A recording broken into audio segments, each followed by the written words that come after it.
Well, Canada's Aboriginal leaders, also known as the First Nations, try to storm the Parliament in protest at a controversial budget bill.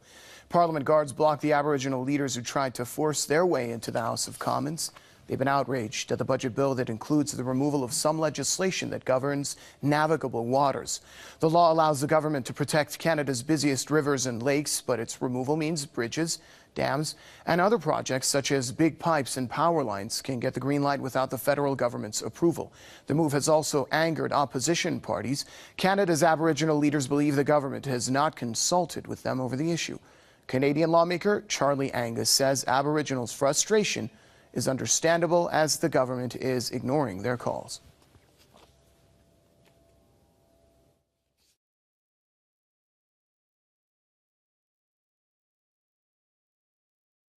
I understand the frustration that in the communities that I'm seeing all across Canada. Today, I think people were heard. They wanted to be heard. They were heard. I think the message from the hundreds of chiefs who marched representing communities across this country is that this government is ignoring democracy. They're ignoring people. They're ignoring the First Nation communities at their peril. I think there's going to be pushback if the government continues to act in this arrogant and abusive manner, and you see it in the frustration that was on the Hill today. And from Calgary, Press TV's Joshua Blakeney joins us now on the program. Joshua, tell us about the nature of the protests against the budget bill. Why aren't the rights of the Aboriginals being considered and respected in Canada?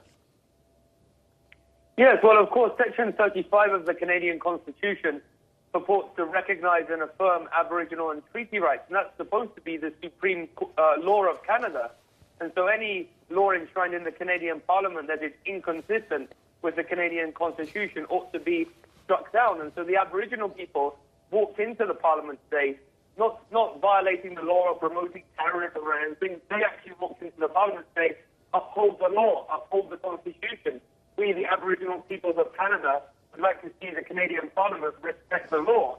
And so they were viewing the politicians, the so-called lawmakers inside the Canadian Parliament, as actually operating outside the parameters of the law, which of course recognises and affirms Aboriginal rights. And that should translate into Aboriginal self-determination and Aboriginal control of resources. But of course, in practice, it does not.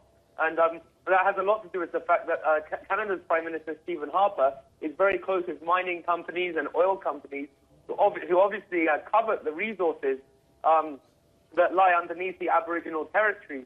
And so the Aboriginal peoples have terrible poverty and inequality in their society.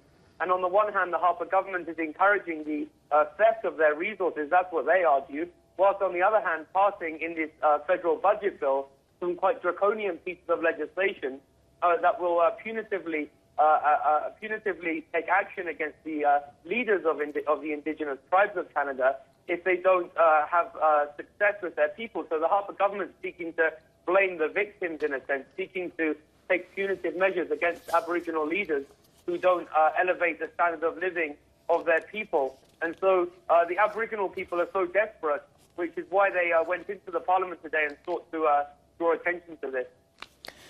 Thank you, Joshua. That's Press TV's Joshua Blakeney from Calgary, Alberta, Canada.